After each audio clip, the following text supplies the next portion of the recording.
आप सोचिए, राहुल गांधी दुनिया के सबसे बड़े जो शिक्षा के संस्थान है वहां से पढ़ के आए हैं। हार्वर्ड और कैम्ब्रिज की उनकी डिग्री है। कैम्ब्रिज से उन्होंने इकोनॉमिक्स में मास्टर्स डिग्री, एमफिल डिग्री उनको मिली। आप उसको पप्पू बनाते हैं। पूरे देश भर में आपकी सहायता के साथ मेरे मीडिया के दोस्तों, डिग्री आपने देखी नहीं, सच्चाई आपने देखा नहीं, उनको पप्पू बना दिया। फिर पता चला कि ये पप्पू तो यात्रा में निकल आया और पता चला कि ये तो पप्पू है ही नहीं।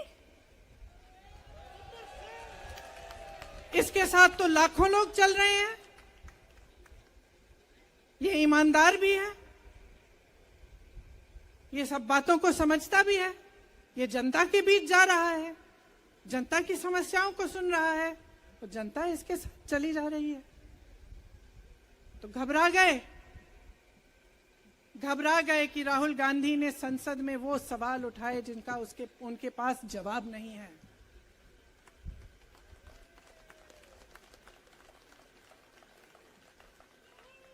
क्या किया सुन लीजिए। एक तरफ से हंसी भी आती है कि एक आदमी को रोकने के लिए इतना सारा करना पड़ा।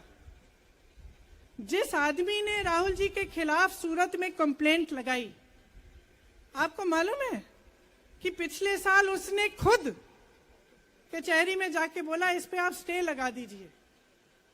1 साल के लिए अपने ही केस पे स्टे लगवाया। फिर वापस कब गए केस खुलवाने के लिए? राहुल गांधी के संसद में अडानी के भाषण देने के 1 हफ्ते बाद। 1 हफ्ते बाद वो आदमी वापस जाता है, कहता है केस खोल दी, सुन लीजिए अब हम तैयार हैं। 1 महीने के अंदर अंदर जज कह देते हैं कि राहुल गांधी को 2 साल की सजा मिलेगी। आपने देखा इस देश में कितने केस हैं कि जेल में 10 साल के लिए पड़े रहते हैं, उनकी सुनवाई नहीं होती। ये तो सुनवाई भी फट से हो गई, जजमेंट भी फट से हो गई, सजा भी फट से हो गई। और आपने कह दिया अगले दिन कि 8 सालों के लिए ये चुनाव नहीं लड़ सकते, संसद से बाहर कर देंगे इनको। वाह वाह वाह वाह वाह वाह, बहुत धैर्य है आप में। अरे कायर है इस देश का प्रधानमंत्री। लगा दो केस मुझ पर, लगा दो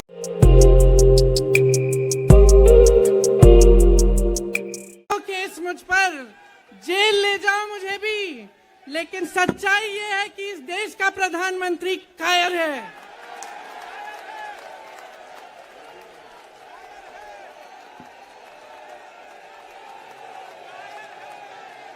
अपनी सत्ता के पीछे छुपा हुआ है, अहंकारी है। और इस देश की बहुत पुरानी परंपरा है, इस देश की बहुत पुरानी परंपरा है, हिंदू धर्म की पुरानी परंपरा है कि अहंकारी राजा को जनता जवाब देती है।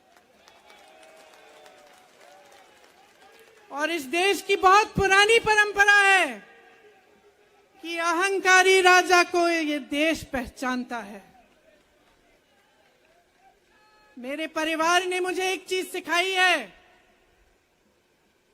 कि ये देश दिल से बोलता है और दिल से सुनता है।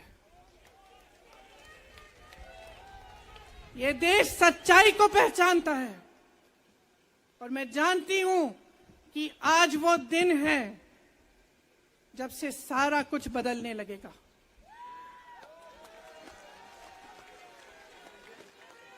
मेरे मीडिया के साथियों, मैं आपसे कहना चाहती हूं, बहुत हो गया है, बहुत हो गया है। मैं जानती हूं आप पर कितना दबाव है। मैं जानती हूं कि आपको लाइन भेजी जाती है कि आज आपको ये कहना है, आज आपको ये लिखना है। लेकिन आपकी एक बहुत बड़ी जिम्मेदारी है। आज लोकतंत्र खतरे में है। अगर सरकार सवाल उठाने वाले को 8 सालों के लिए संसद से निकाल सकती है, अगर कह सकती है कि तुम्हें चुनाव लड़ने की ही इजाजत नहीं है, तो बहुत गड़बड़ है, बहुत गलत हो रहा है। और ये लोकतंत्र के लिए ठीक नहीं है, ये इस देश के लिए ठीक नहीं है। जब आप पत्रकार बने, शुरू में जब आप काम के लिए आए, तो आपके दिल में भी ये होगी बात कि देश के लिए मैं सच्चाई बोलूंगा, मैं सच्चाई बोलूंगी। आज आप बोल नहीं पा रहे हैं, हिम्मत करिए, खड़े हो जाइए आप भी। और जैसे खड़गे जी ने कहा कि तमाम पार्टियों ने आज अपनी आवाज उठाई है, उनका हम सब धन्यवाद देते हैं। और हम सबको एक होना पड़ेगा, इसलिए होना पड़ेगा क्योंकि आज ये देश खतरे में है।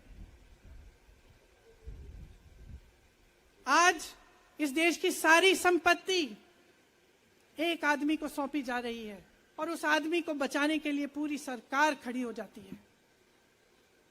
बहुत गलत हो रहा है। अगर आज मेरे भाइयों और बहनों आप इसको पहचान नहीं पाएंगे तो इस देश को बहुत खतरे में डाल देंगे। इसीलिए यहां खड़े हुए महात्मा गांधी जी की समाधि के कुछ ही गज दूर खड़े हुए मैं आपको याद दिलाती हूं कि कितनों ने इस देश के लिए अपना खून बहाया है,